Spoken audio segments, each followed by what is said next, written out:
aí, né, de 4,6 bilhões de anos. Como é que a gente sabe isso? Tá? Estudando, né, a rocha, né, as rochas que existem, né, aqui no planeta, estudando alguns elementos, e a gente data, né, ao longo, né, de milhões e bilhões de anos, através de técnicas, né, como Chu 215, né, que a gente vai estudar aí, né, catalogar registros, né, de milhões ou bilhões de anos, para algo mais recente, né, aí vai a turma da arqueologia, né, trabalhar com carbono 14 para identificar, né, registros mais recentes, né, mas as rochas elas mostram muito para a gente, né, principalmente no campo da geofísica, geoquímica, né, essa configuração, né, como era o planeta no passado.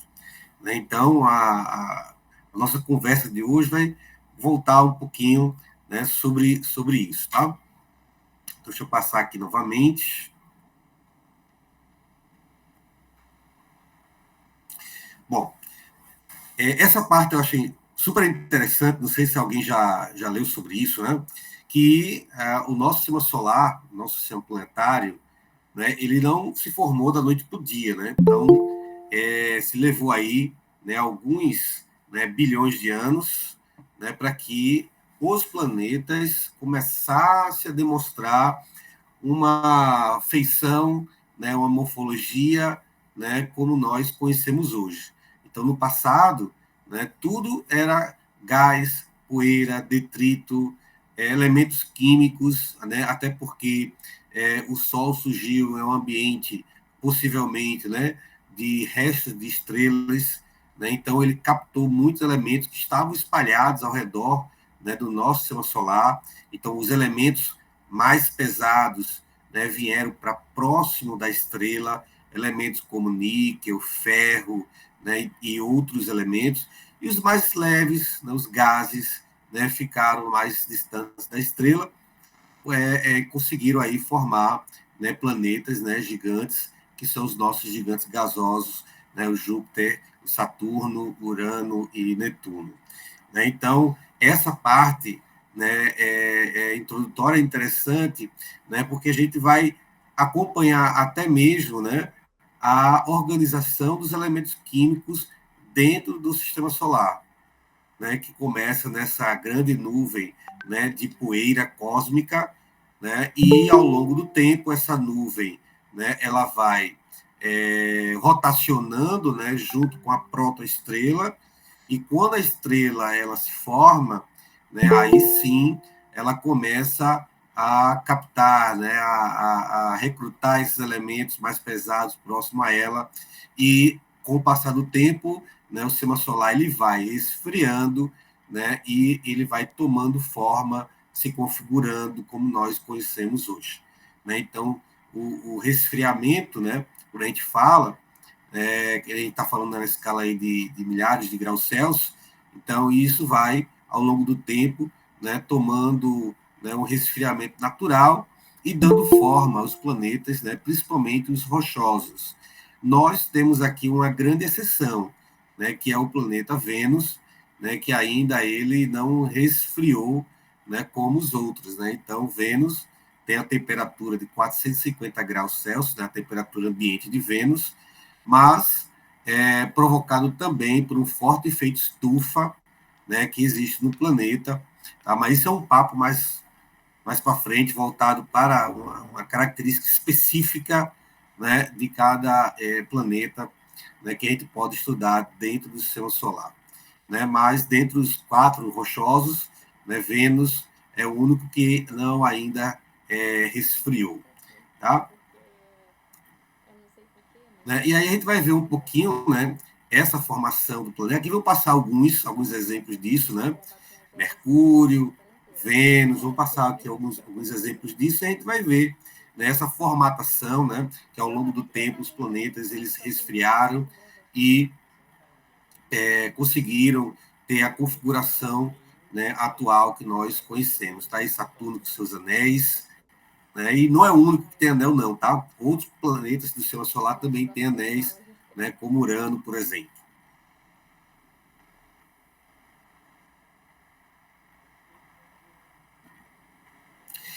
Depois, se o pessoal quiser, eu posso compartilhar o link, tá? Dessa apresentação com vocês, né, para que vocês possam ler depois novamente, né, os tópicos que estão sendo abordados aqui na apresentação, tá? E também usar para divulgar também, né, a astronomia, a planetologia, né, onde é que vocês estejam aí espalhados, né, pelo Brasil. Não sei se tem alguém fora do Brasil aqui, mas divulgar a astronomia, a planetologia, né, onde vocês estejam aí, tá? Então aqui a gente vai começar um pouquinho, tá? Na formação, tá, dos planetas, né, como eu venho falando para vocês. Os planetas rochosos, né, eles resfriaram, né, mais devagar, né, e conseguiram armazenar muito material pesado, né? Então, muitos materiais metálicos, né, foram concentrados nesses planetas, né? Aqui na Terra, na Lua, a gente tem muito registro disso, né? Minerais como ferro, níquel, alumínio, ao longo do tempo foi se formando, né? Que é um halogeneto, né? O cobre, o ouro, né? Então, todos esses elementos, ao longo do tempo, eles foram, né, se formando ao longo que a Terra ela foi evoluindo, né? O seu sistema rochoso, né? A sua geologia ela foi evoluindo e foi aí dando uma reformulada, né, no seu processo inicial, gerando novos minerais, novas rochas, né? Então, tudo que nós temos hoje, né, nesse processo de 4,6 bilhões de anos de formação, é um processo de, né, resfriamento, um processo de combinação, né, de vários elementos, dando forma, né, a alguns minerais, algumas rochas que nós encontramos aqui. Até o próprio quartzo, né, que é o mineral mais abundante, né, na superfície da Terra, né, muitos perguntam isso, né, porque tem muito quartzo na superfície da Terra, né, porque o quartzo é um elemento simples, tá? Ele é composto apenas de dois compostos, que é o silício e o oxigênio, né? Então, a fórmula do quartzo, que é o SiO2, né, é a fórmula mais comum de minério que nós temos no planeta Terra. Então, quando a Terra ela passa, né, a produzir oxigênio, esse oxigênio ele vai interagir com o silício, que tinha muito na época da sua formação, né, na crosta, e dando origem ao mineral quartzo, que nós, né, conhecemos hoje, né, e hoje ele já também tem várias, né, ramificações, né? Hoje a gente tem uma família do quartzo bem extensa, né?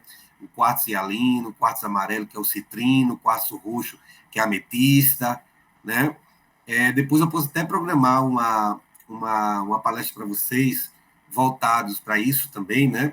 Para a mineralogia dos planetas, e vocês vão ver, até mesmo, né? A turminha aí que joga Minecraft, vai ver que existe, né, o vidro vulcânico de verdade, que é a obsidiana, vai ver que existe a redstone também, né, de verdade, né? Então tem uma aula, né, para quem gosta de mineralogia, Minecraft, também é bastante legal, porque a gente vai ver também esses minerais, né, presentes aqui na Terra, no que vocês, né, encontram e mineram nos jogos aí de vocês, tá?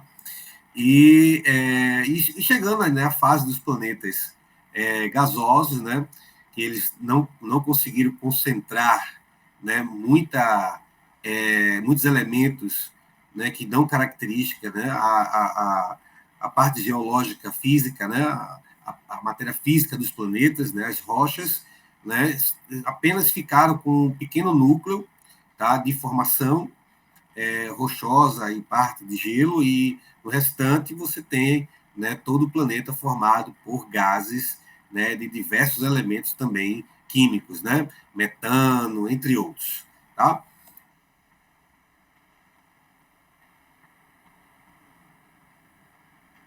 Bom, e aqui eu tenho, né, como eu venho falando para vocês, alguns elementos químicos, né, primordiais, né, que se formaram logo no início dessa formação planetária. Né? Então, a gente tem, para os planetas rochosos, né, a gente tem alguns exemplos ali, ó, né? Ferro, o silício, o oxigênio, o magnésio, né? Esses elementos químicos eles foram, né, se formando nesses planetas que estavam mais próximos da estrela.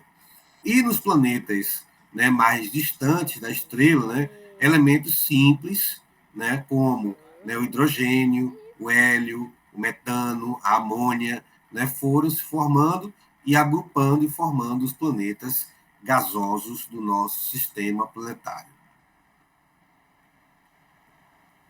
Né? Então, essa é a configuração, né, atual, tá, dos nossos planetas rochosos, dos nossos planetas gasosos. Né? Muitos perguntam, né, o que é aquele cinturão, né, de partículas, né, de rochas de diversos tamanhos que existem entre Marte e Júpiter. Né? Então, ali é um processo, né, um vestígio, né, de algo que iria se formar naquela região ali e não conseguiu. Né? E todo esse detrito aí ficou, né, presente dentro do nosso sistema solar. Nós temos, né, essas formações tanto dentro do sistema solar, esse cinturão de Kuiper, e nós temos também uma nuvem fora do sistema solar, né, que é o cinturão de Oort, que possivelmente, né, os planetas anões, né, como Plutão, por exemplo, e Ceres e outros, saíram, né, das suas localidades e foram aprisionados, né, pela gravidade do sistema solar. Né? Então, muito se pergunta por que, né, Plutão aí foi rebaixado à Série B do campeonato. Né? A explicação é essa, né, porque ele tem uma órbita totalmente diferente, ele é rochoso, parte dele é irregular, a gente vai ter, né, uma órbita, né, não tão regular como os outros planetas. Para você ter ideia, Plutão ele passa, né, 30 anos na órbita de Netuno, né, depois ele sai, segue o seu caminho. Tá? Então veja que órbita maluca, né, ele faz dentro, né, do nosso sistema solar. Ele chega até pegar uma caronazinha ali na órbita de Netuno, né, por alguns anos, 30 anos, tá? Na média. E chegando numa fase aqui que eu gosto muito de trabalhar, tá? Que é explicando o seguinte, tá? No passado, tá? A Terra, ela se concentrava, tá bom? No início da zona habitável. Muitos perguntam assim, né? Por que a Terra é o único planeta que desenvolveu vida? Né? Isso fala muito também um pouquinho da nossa estrela, tá? A nossa estrela é responsável por isso também.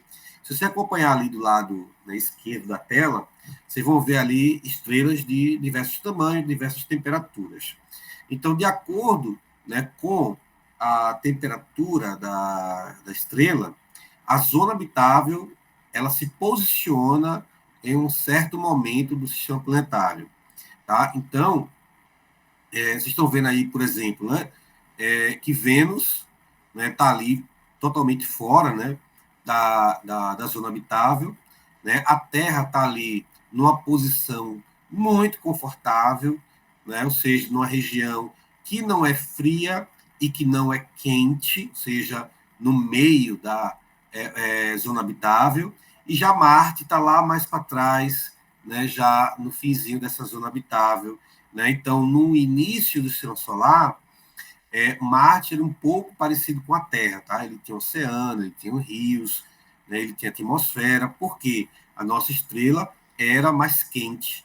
Então, a nossa zona habitável ela era um pouquinho mais, o meio dela, né? Um pouquinho mais próximo lá a Marte, e Marte ele teve essa condição de abrigar vida. Tá? A gente não se sabe ainda se teve a propagação da vida, mas Marte teve condições totais de abrigar vida. Né? Então, com o Sol esfriando, né, essa zona habitável ela foi e se aproximou, né, mais dele, né, essa parte do meio, essa parte amarelinha aí, ó, que é a parte, né, bem importante e interessante, porque é a área onde você vai ter planetas com a possibilidade de ter água no estado líquido. Né? E isso, para a condição de vida, é extremamente importante. Tá? Então, a gente vai ter aí o estudo, né, de vários exoplanetas, né, que a NASA divulga aí, né, durante o ano, né, sempre é encontrado aí diversos planetas, E vocês veem que a Terra não é o único planeta que está dentro de uma zona confortável, né, dentro de uma zona habitável, aonde a possibilidade de água estar no formato, né, líquido.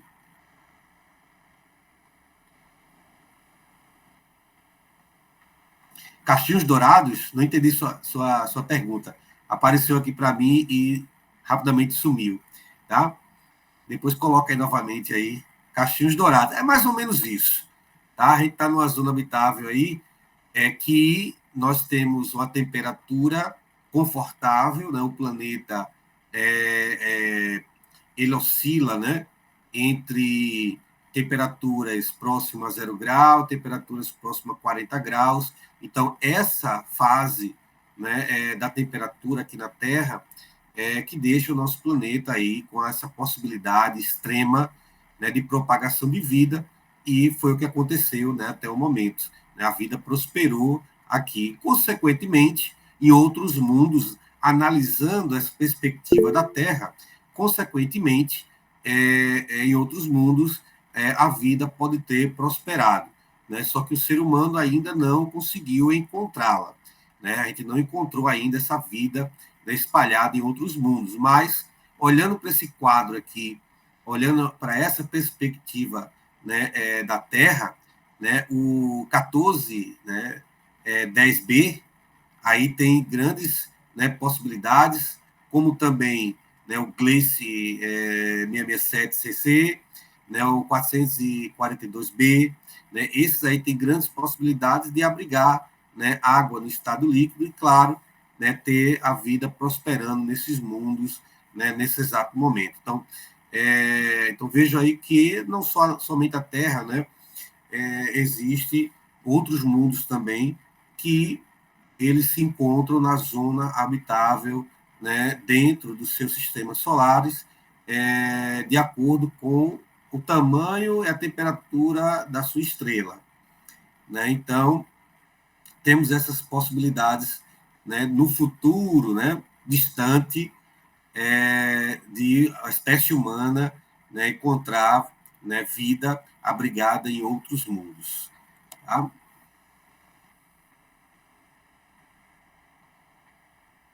Bom, e aqui um pouquinho do que vai acontecer, né, com o nosso sistema solar. Né? Então, é interessante a gente entender que ainda não estamos na era de ouro da propagação de vida no nosso sistema solar. Até porque esses dois mundos aí, ó, Terra e Marte, não têm a captura, né, de muitos satélites naturais. Né? A Terra só tem um satélite natural, que é a nossa Lua, né?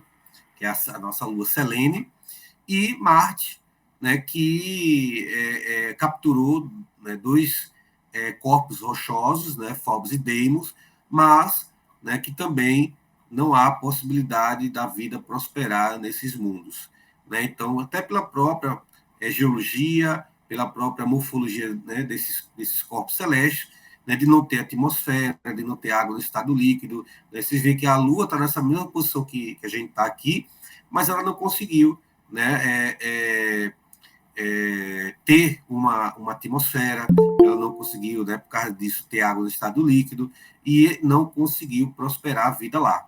Né? Então, já imaginou, né, se a Lua, né, ela tivesse um núcleo ativo, como nós temos aqui, pudesse ter uma atmosfera, poder ter água no estado líquido, né? Talvez, né, outros mundos estaria chamando aqui Terra A e Terra B, né? É a nossa Lua, né? Então, boa noite. Vai acontecer no nosso sistema solar daqui a alguns bilhões de anos, né? A nossa zona habitável, ela vai lá para trás, tá? Ela vai lá para Júpiter e Saturno, e aqui é o que é interessante, tá? Porque são os dois planetas que mais abrigam satélites naturais em suas órbitas.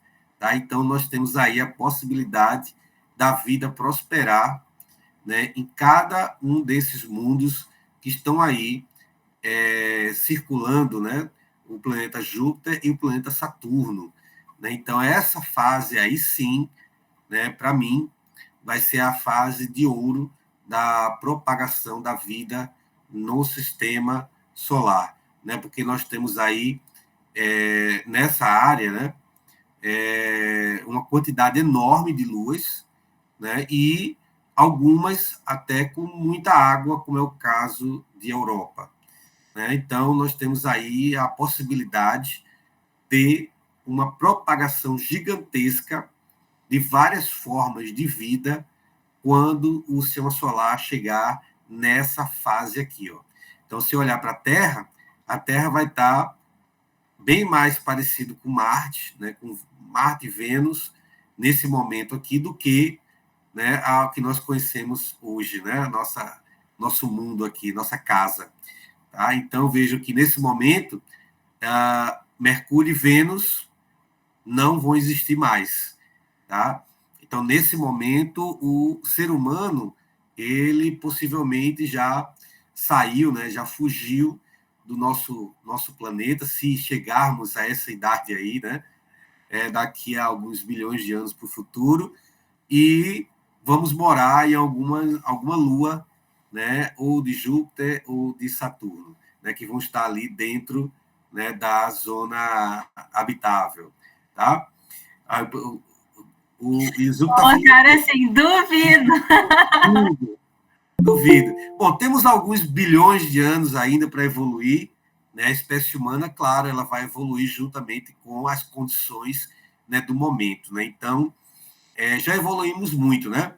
O ser humano ele já domina, né, a navegação, agora está querendo dominar a exploração espacial, né, com os avanços, né, provocados aí, né, pela SpaceX, né? Então, o ser humano ele vai evoluir e vai chegar um momento onde que a exploração do sistema solar vai sim ser possível, né? E vamos conhecer a fundo, né, os nossos outros mundos que nós temos aqui dentro, né, do nosso sistema solar, tá? Então, por que essa fase aqui é interessante, tá, gente? Se você observar esse quadro aqui agora, aí vocês vão ver por que essa fase aí é interessante, tá? Então, ó, Mercúrio e Vênus, 0 lua. Terra, 1. Marte, 2 luas. Lembrando que a Terra e Marte, as luas não têm condições, né, de propagar vida. Mas olha aí, ó, Júpiter e Saturno, 95 luas, né, incluindo as galileanas, né, aí Europa, Ganimedes e Calisto, e Saturno, 146 luas, né, as mais conhecidas aí, Titã, Encélados, né, que estão aí na lista, né, dos mundos que pode, né, propagar vida no futuro, né? Lembrando isso aí há bilhões de anos, né, mais para frente, tá? Urano, 27 luas, Netuno, 14 luas, tá? Então, a era, tá, da propagação da vida no sistema solar apenas começou, tá? Então, o nosso mundo é o único, no momento, até então, que sabemos, que conserva, né, formas de vida, e até vida complexa como a nossa.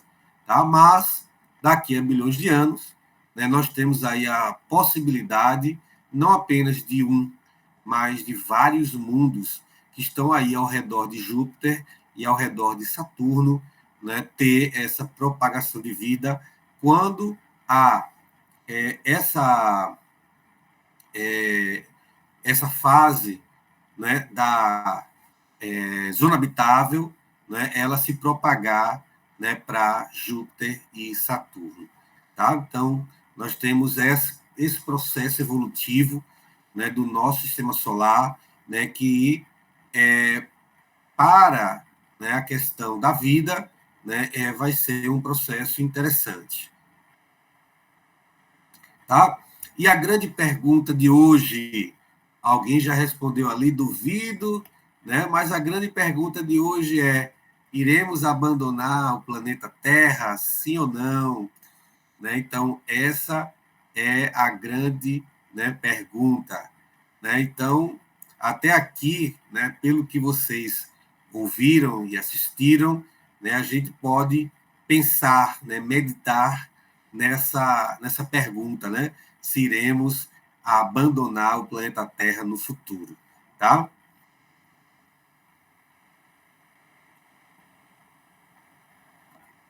E o que procuramos, tá, em um planeta? Então, imaginamos que a Terra não tenha mais condição de vida, tá? E nós vamos aí estar procurando novos mundos. E nós temos aí essa pirâmide, tá? Essa pirâmide é primordial para a nossa espécie, tá? Tem que ser um mundo que ele tenha água no estado líquido, ele tenha compostos orgânicos e ele tenha energia, ele tenha uma atmosfera ativa. Tá? Essa é a condição primordial para que o ser humano ele possa se assentar em outro mundo, tá? Ele possa morar em outro mundo. Sem essa pirâmide, fica muito difícil a vida prosperar em um outro planeta, tá? Então, a NASA, né, ela colocou aí alguns robozinhos que a gente chama de rovers para pesquisar outros mundos, como é o caso de Marte. Tá? Então, a NASA, o que ela está buscando, né? Pesquisar lá. Primeiramente, né? Compostos orgânicos, minerais. Se Marte abriga água no subsolo, que até então, na superfície, não temos registros mais de água, tá? Só apenas os do passado, tá? Registros em alguns vales, antigos vales pretéritos fluviais, né, que ainda existem em Marte, tá? A gente encontra esses vagos registros, né, de água corrente, né, mas na superfície de Marte a gente não encontra mais, então há possibilidade de encontrar água no subsolo de Marte, principalmente em alguns minerais hidratados, como é o caso da gipsita. Tá? Então, Marte é muito parecido com a Terra. Tá? Então, se Marte abrigar reservas grandes de certos minerais, né, principalmente de minerais hidratados, você tem ideia, para quem não conhece a gipsita, é o mineral que a gente produz o gesso. Tá? Aqui em Pernambuco temos muita gipsita, né? No sertão do Araripe, ali vizinho, né? Coladinho com o Ceará. E o que é que se faz na indústria, né? Para a produção do gesso, né? Para que o gesso ele possa ser naquele estado, né? Mais durinho, mais seco, né? Que possa ser trabalhado até em formato de pó, né? Então eles levam a gipsita para fornos, e dentro do forno eles fazem com que a gipsita perca 1,5 molécula de água. Tá? Então eles forçam que a gipsita expulse a água. Então a gipsita ela expulsa a água pela temperatura, altíssima temperatura, tá? Os fornos têm uma temperatura média de 700 graus, então com isso eles forçam com que o mineral, né, a rocha, ela expulsa essa água, né? Essa água ela vai evaporar molecularmente, tá? E a gipsita ela fica naquele estado sequinho que nós conhecemos, e aí ela vai ser transformada em gesso. Tá? Então, a possibilidade da gente encontrar minerais hidratados em Marte e, a partir dele, extrair essa água e utilizar essa água, né, para alguma coisa lá, né, produzir alimento, né, dessalinizar essa água, porque vai ser uma água salgada, tá? Porque esse mineral, a gipsita, por exemplo, né, tem muitos sais, tem alguns sais dentro da composição da gipsita, e a água ela sai um pouco salobra, né, nesse processo, tá? E então essa é uma das características, né, das pesquisas desses rovers que estão lá, né, chegando em Marte. O último que chegou agora foi o Perseverance, que está lá, né, o Perseverança, que está lá pesquisando, analisando rocha, analisando solo, analisando a atmosfera, tem um laboratório incrível embarcado nele, né, e ele faz, né, está fazendo nesse momento essas pesquisas e enviando dados aqui para a Terra. Né? Então, né, quando a gente fala em mineralogia, a gente explica, né, por que o planeta Marte, né, é vermelho. Tá? Lá, porque existe muito óxido de ferro na superfície, e esse óxido de ferro, né, ele enferrujou, ele oxidou, e ele hoje tem essa coloração, né, mais alaranjada, mais avermelhada. Aqui na Terra, nós temos vários óxidos de ferro também. Tá? Tem alguns solos que têm até essa coloração mais amarronzada, mais alaranjada, né, que é o óxido de ferro que a gente tem aqui, chamado guetita. Tá? Eu tenho também alguns exemplos dele aqui. Depois eu posso programar essa aula de mineralogia para que vocês entendam mais um pouco esses processos que existem nos planetas, né, como eles acabam tendo essa configuração mediante a evolução e o desgaste ou dissolução de alguns minerais, né, ou oxidação de alguns minerais, como é o caso desses óxidos de ferro que existem na superfície de Marte, deixando ele assim, né, com essa característica mais alaranjada, mais avermelhada. Tá? Então, Marte é um dos mundos que o ser humano está iniciando as pesquisas mais intensamente, tá? Porque é um planeta rochoso, agora está se conseguindo pousar, né, em Marte, né, e possivelmente, né, daqui a mais uns 10 anos, tá? Não acredito que menos que isso seja possível, tá? Mas daqui a uma média de 10 anos, pelo menos, tá? Aí sim o ser humano vai estar pronto para pousar em Marte, prosseguir as pesquisas e criar núcleos de habitação lá. Mas até então, não.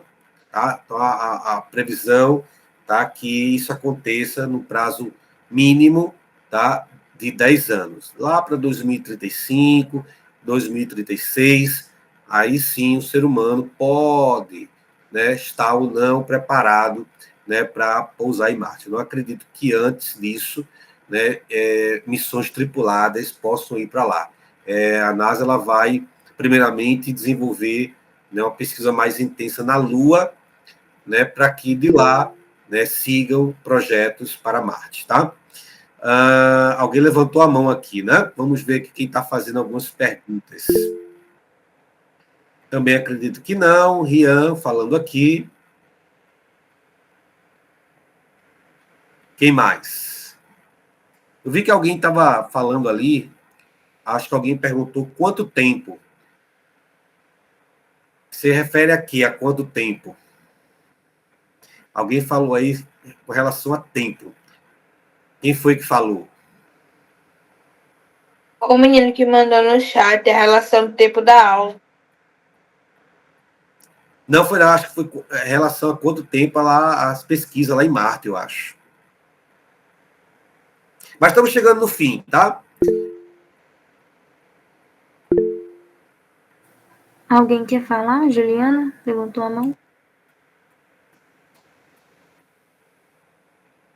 Mas estamos chegando. Galáxias existem? Oi? Não entendi.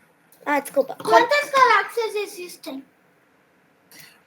Quantas galáxias existem? Essa é a pergunta? É isso? Sim. Hoje, pelas pesquisas da NASA, se tem um mapa completo hoje, né? Bem mais completo do universo, né? Tem até o limite do universo observável, né? Hoje se fala uma média, né, de 200 milhões de galáxias espalhadas pelo universo.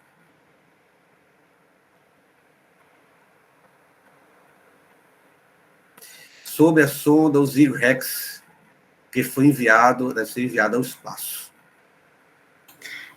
Estão perguntando quanto tempo vai demorar para o Sol morrer. O Sol morrer, é isso? Ó, para ele morrer, se apagar totalmente, tá? Isso vai levar alguns 210 milhões de anos, tá? Temos aí um tempo considerável alto para ele apagar totalmente, mas não significa que ele vai estar saudável até lá.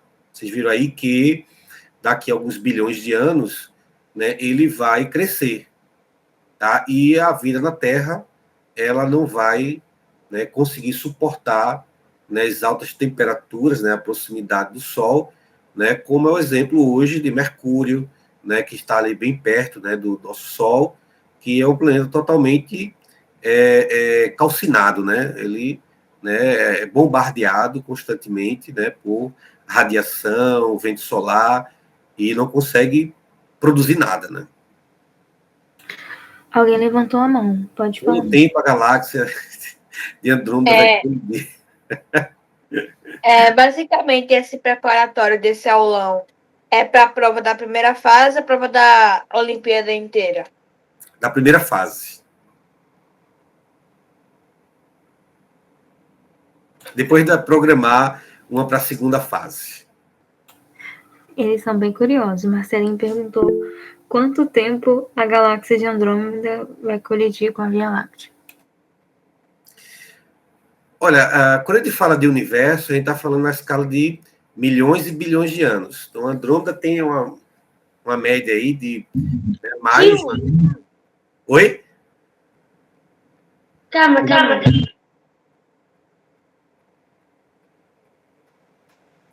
Olha, a Andrômeda tem uma média aí, tá? De mais de 100 milhões de anos aí de trajetória aí, tá? Mas as galáxias não estavam só se afastando? Não entendi sua pergunta. Eu vi um vídeo falando que as galáxias estão só se afastando.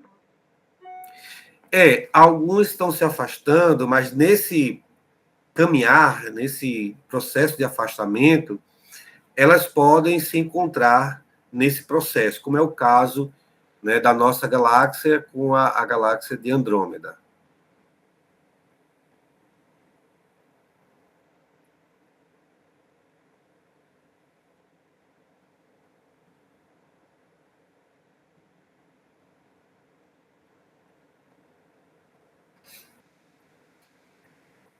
Mas se alguém tiver aí, tá? Calma aí. Perguntar. Nos anões tem tema específico, não é? Como galáxia.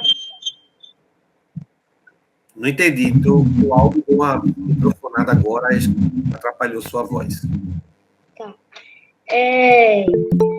Os alunos vão ter tema específico, como galáxias, constelações? Vai. Eu vou programar alguns temas específicos para vocês, né? Como esse que vocês estão falando aí, tá? Galáxias, constelações, observação do céu celeste, mecânica celeste. Tem alguns alunos ainda para acontecer. Ok. Você poderia explicar melhor como a água seria retirada de Marte ou se transformar de sólido para líquido? Não entendi a fase inicial da tua pergunta. É alguma coisa sobre Marte. Como seria a transformação da água sólida para líquida em Marte? Que você tinha falado e eu não compreendi direito. Tá. Bom, lá, possivelmente, a água está no subsolo.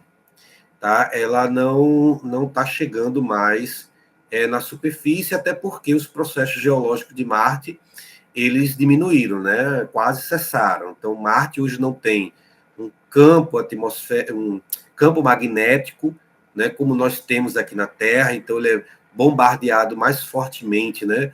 Pela radiação cósmica, radiação solar, né? Não consegue produzir, né, uma atmosfera mais densa por conta disso, né? Então, o processo do ciclo da água, por exemplo, ele foi interrompido, né? Então, o que ficou no subsolo, aprisionado em aquífero, em minerais hidratados, ele ficou lá, está aprisionado no subsolo de Marte, né? O que nós temos nos polos de Marte, né, um pouco de misturas, né? Gelo de CO2, né, misturado com algumas moléculas de água, né, mas não tem muita água como nós temos nos nossos polos aqui, não. Tá? A água de Marte ela vai estar mais concentrada no subsolo. Tá? Então, essa troca, né, em Marte ela não existe mais hoje. Né? Então, o que ficou aprisionada no subsolo está lá preservada ou não, né? Ou simplesmente secou.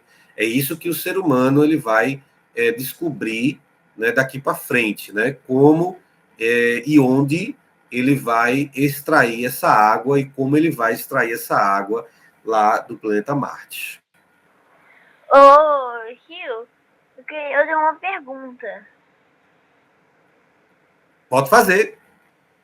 Tenho duas, na verdade. Uma é...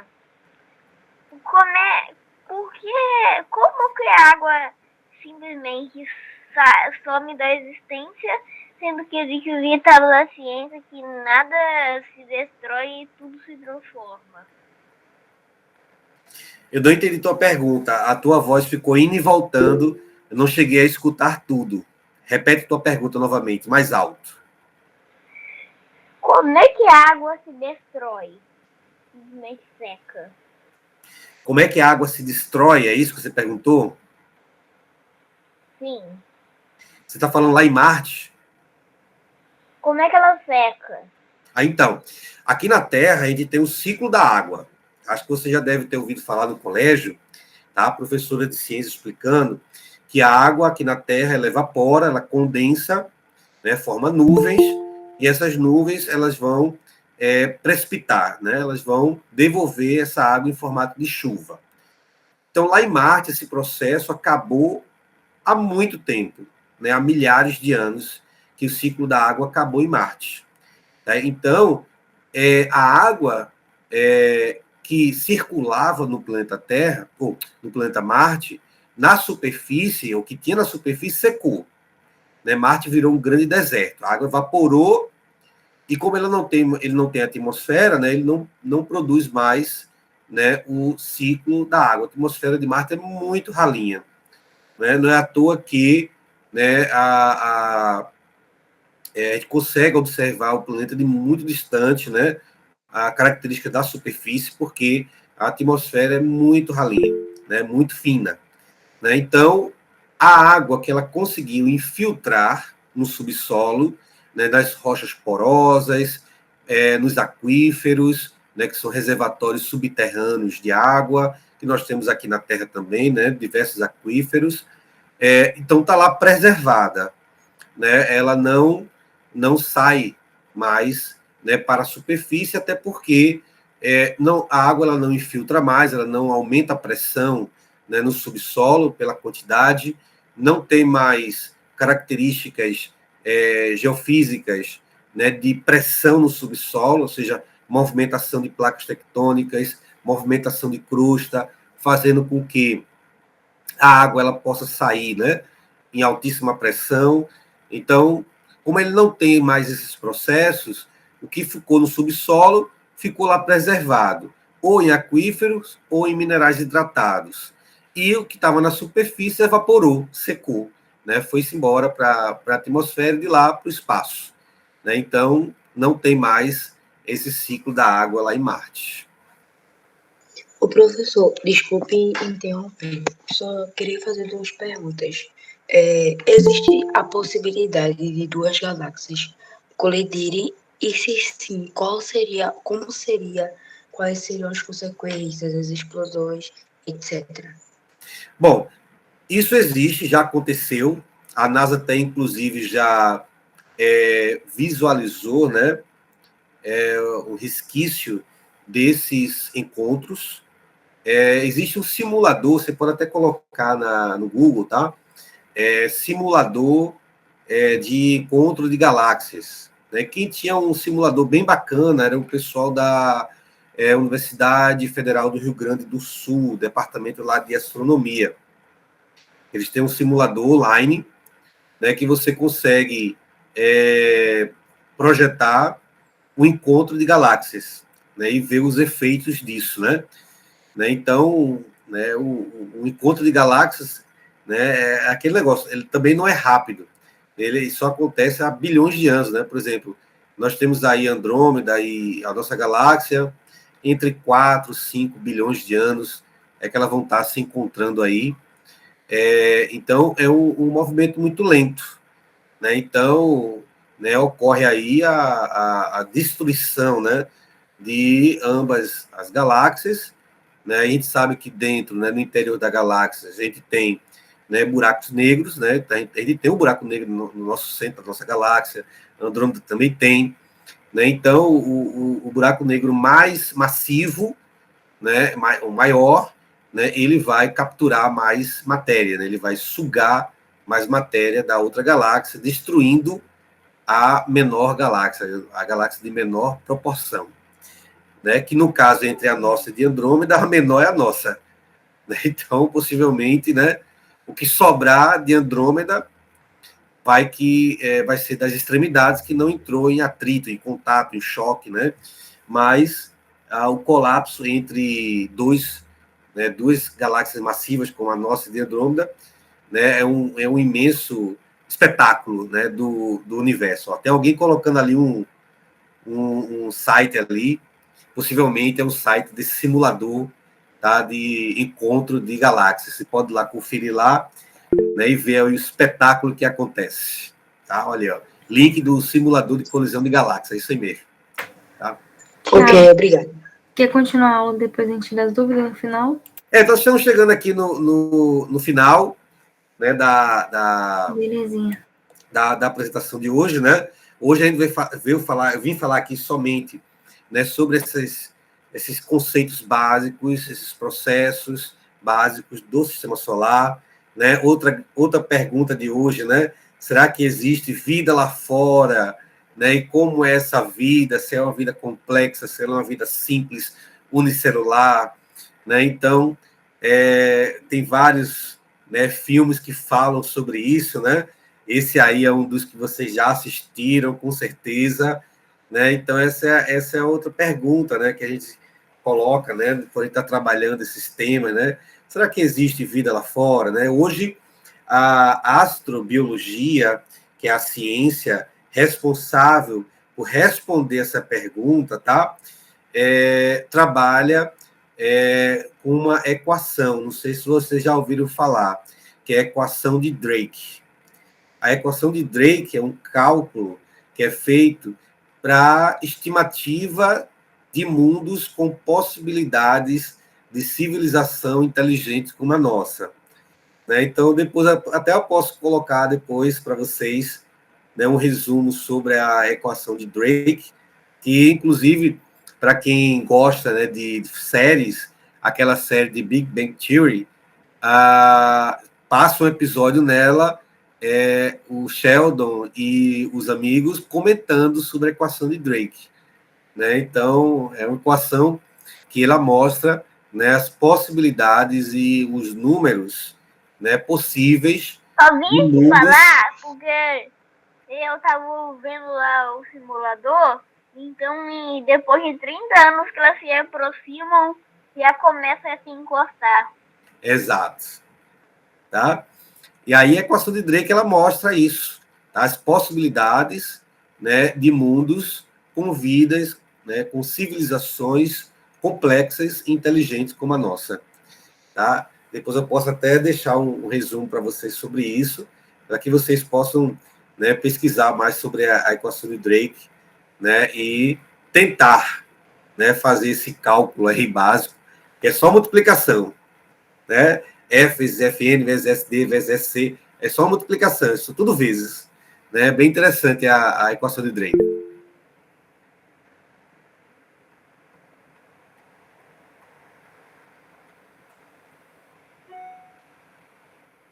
Olha, muita gente falando aí, minha equação favorita, olha aí, ó. Tá, gente? E a ideia, né, é que o futuro apenas começou, tá, gente? A nossa viagem, né, interplanetária, né, apenas começou.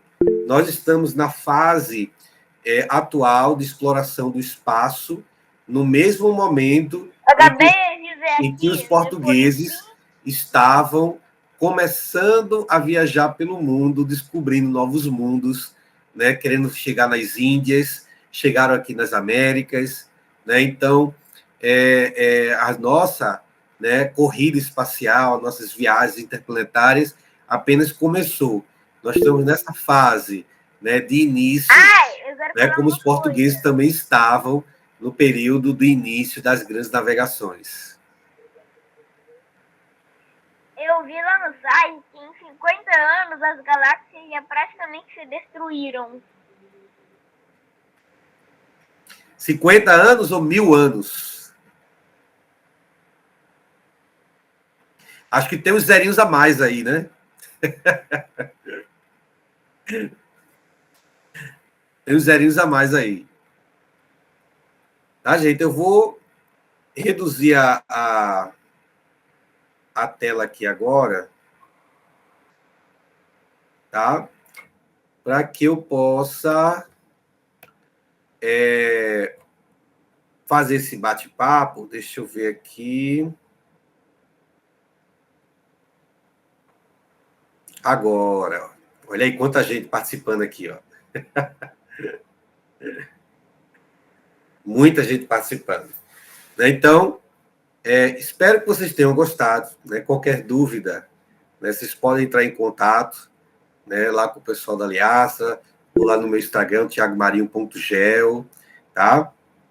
Você vai enviar o material? Vou sim, vou enviar o link, tá, de acesso, né, para essa apresentação aqui, para que vocês possam ler novamente, né, e também usar para fazer divulgação científica também, que é legal, né, essa parte da divulgação científica, tá?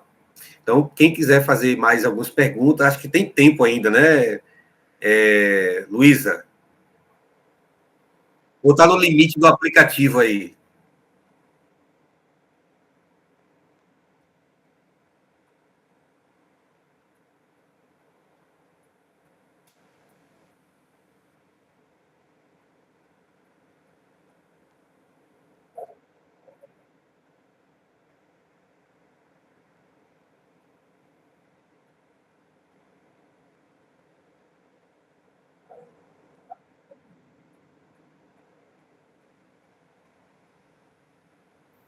Bom, se alguém quiser fazer perguntas, vou dar alguns minutinhos aí para que vocês possam fazer esse bate-papo, fazer as perguntas de vocês. Estou vendo alguns aqui, ó.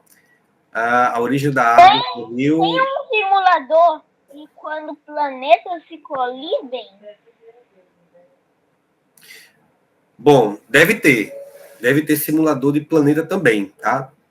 É bom a gente fazer uma busca na internet nesses simuladores, que hoje em dia, né, com a IA, né, até pela IA também a gente consegue fazer essas simulações, né, do choque entre os dois mundos, né, entre dois planetas, tá? Então, com certeza deve ter hoje simuladores, né, não só encontro de galáxias, mas de planetas também. Tá? Deixa eu ver algumas questões que estão aparecendo aqui. Deixa eu ver. Muito obrigado. Obrigado também, Davi. É um prazer estar aqui com vocês. Como a água foi formada na Terra? Bom, essa pergunta aqui do Marcelinho, só ela é um tema de uma palestra.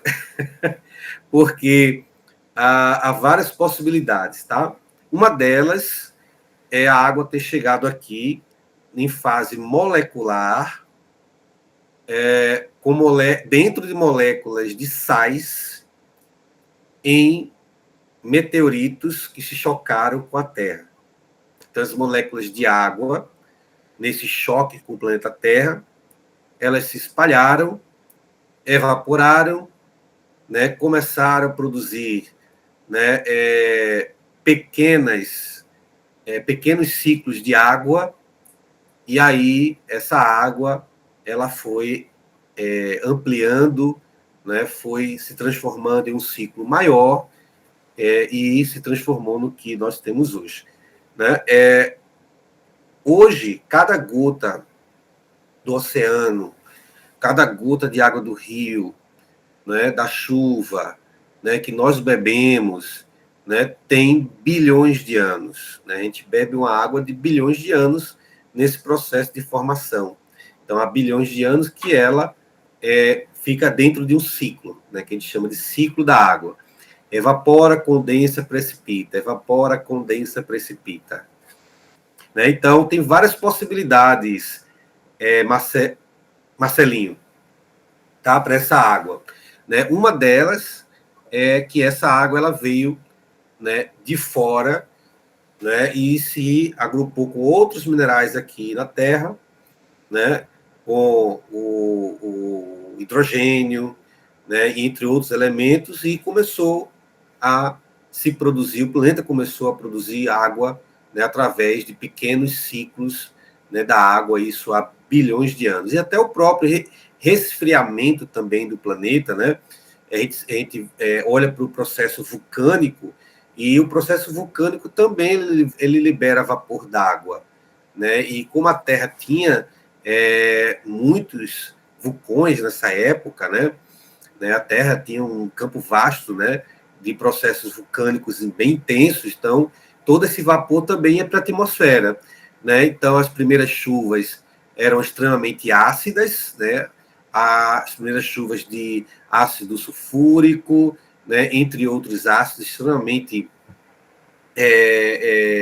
corrosivos, né? Não à toa que as rochas, né, carbônicas, por conta desses ácidos, dessas chuvas ácidas, elas se dissolveram e boa parte desses sais, né, foram parar no que hoje nós chamamos de oceano, né? Então, a água do oceano é uma concentração de sais, e esses sais vieram das rochas nesse processo inicial de formação dos oceanos, né? Então, por isso que a água oceânica ela é salgada, né? Que tem vários elementos de sais dentro dela. Os mais comuns, né? O cloreto de sódio, que é o sal que nós usamos para cozinhar em casa, né? Então, se a gente for falar como a água surgiu no planeta Terra, né? Isso aí só isso aí é um tema de uma palestra. Professor, vai ter o tema de uma aula só de luas? Luas, sim. Vamos estudar um pouquinho sobre luas. Tem até um campo de Entendi. pesquisa para quem estuda a Lua, está pesquisando dentro da selenografia, tá? É a ciência que estuda as luas, tá? Selenografia por conta da nossa Lua, que tem o nome Selene, tá? Nossa Lua, para quem não sabe, o nome dela é Selene, tá? Então, quem estuda a Lua é o selenógrafo, e a ciência que é responsável por isso é a selenografia, tá? Então, a gente pode programar uma aula, assim, falando um pouquinho sobre a selenografia e as luas do sistema solar.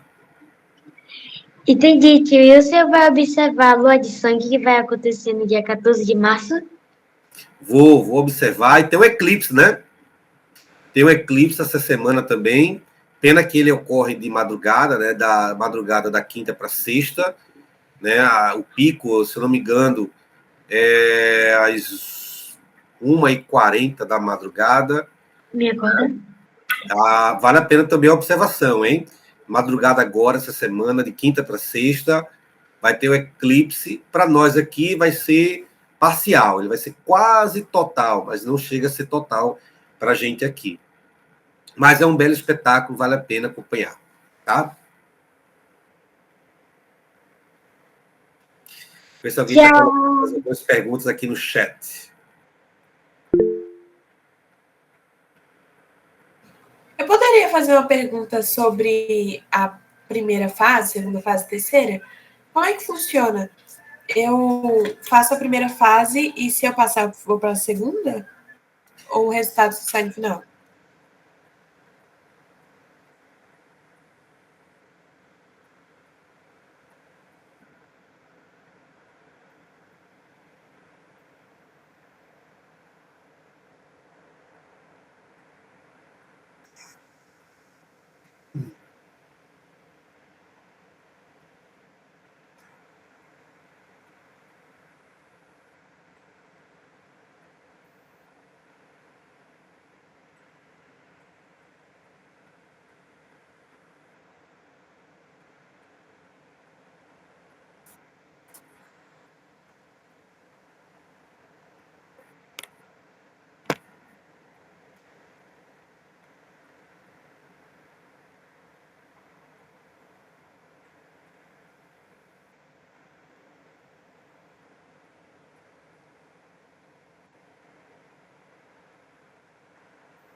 É uma pergunta. A nota de corte vai ser basicamente metade, passa metade, ou tem uma porcentagem específica?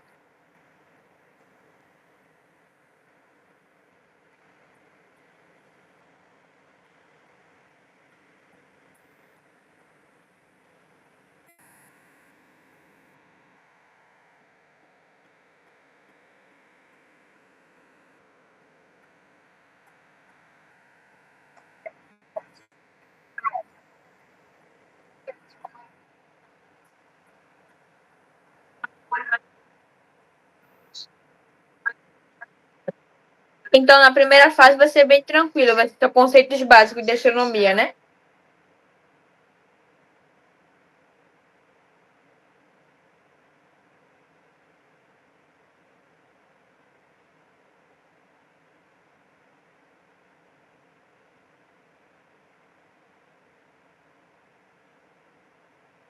Então vai ter questões basicamente da OBA? Basicamente questões da OBA?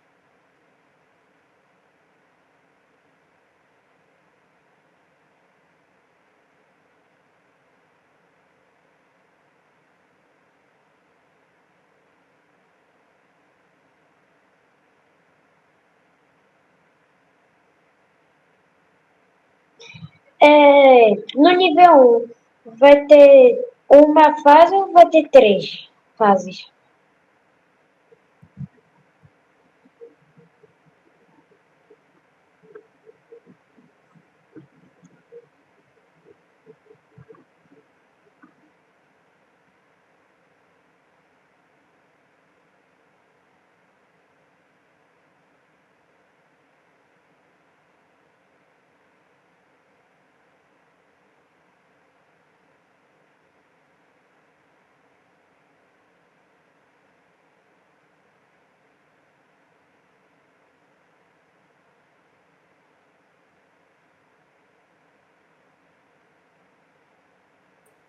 Sobre o certificado de participação, o prazo do formulário é até que dia?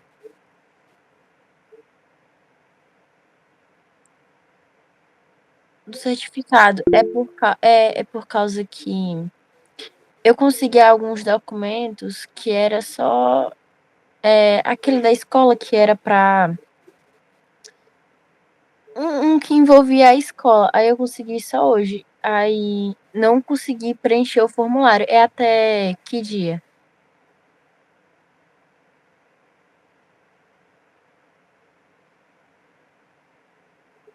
Ah, ok. Uhum.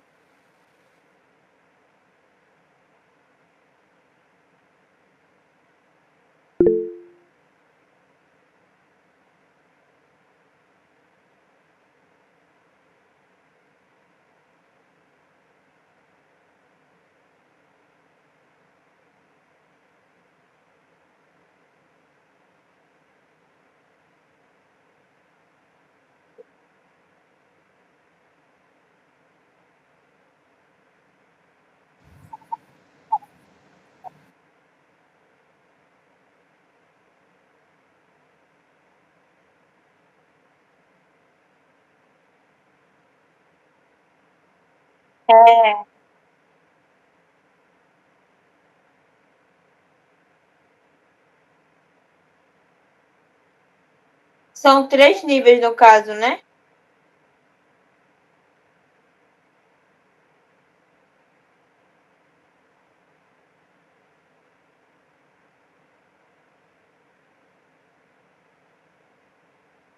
Caso Outra pergunta.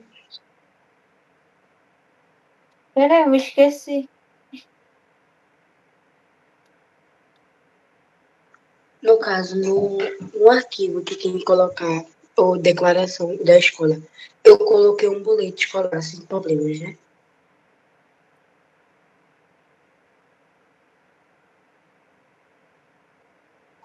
No formulário para preencher, tinha pedido um arquivo para comprovar o nível ou a escola, se eu não me engano.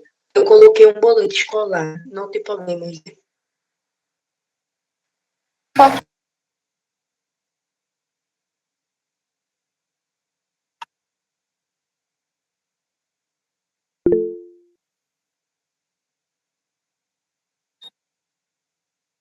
Ok.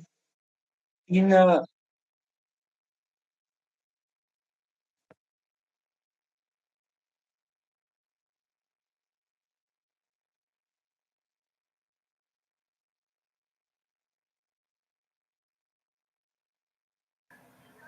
em todas as fases vão terão as opções, tem discursiva, se não me engano, é quando você escreve, eu não sei bem, mas então, todas você vai ter que escolher, vai ter as respostas para você escrever, ou nós teremos que ir lá e escrever a resposta, o cálculo, algo do tipo.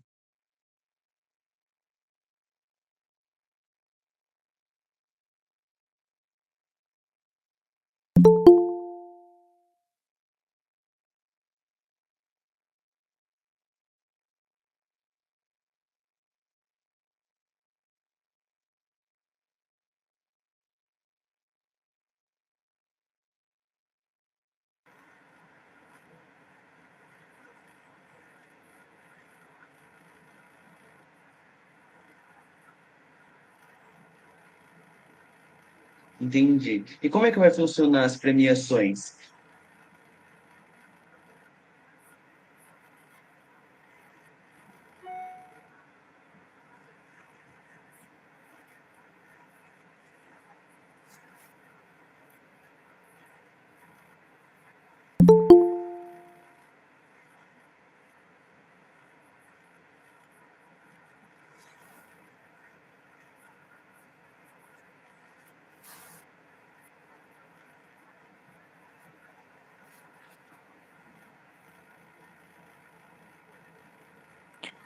Entendi.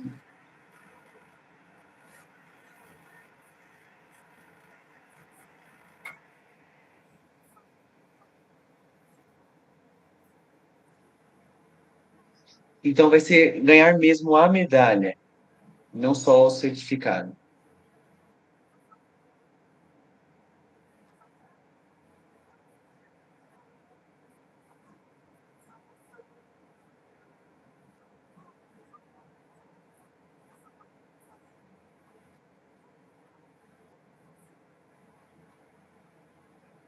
Ah, entendi. E aí ela tem o mesmo peso que, por exemplo, em mérito que a OBA?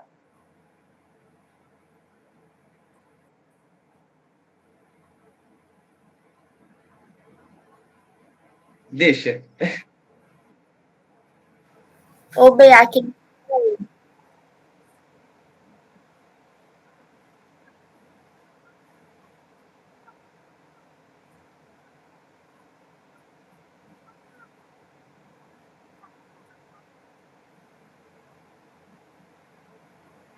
Entendi, obrigado. Licença, só uma pergunta. Irão cair questões de astronáutica nessa prova ou só vão ter exclusivamente de astronomia? Ah, tá. Obrigada.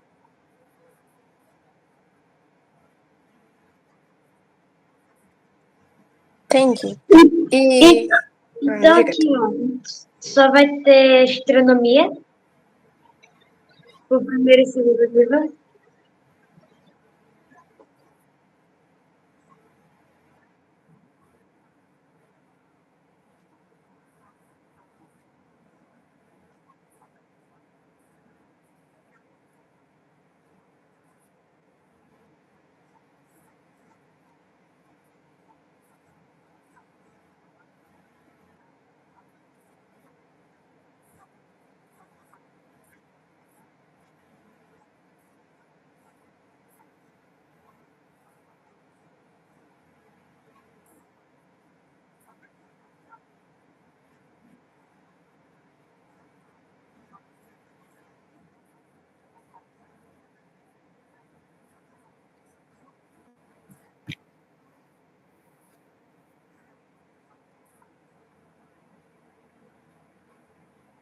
Licença, eu tenho uma pergunta.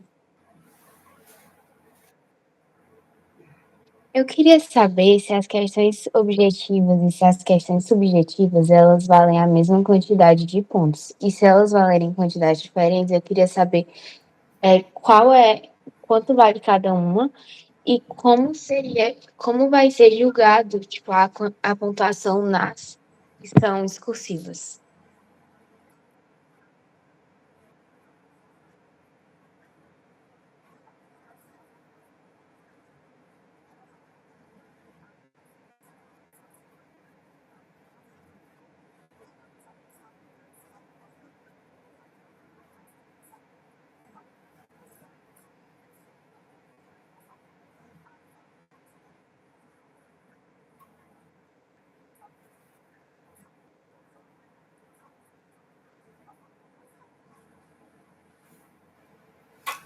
Marina?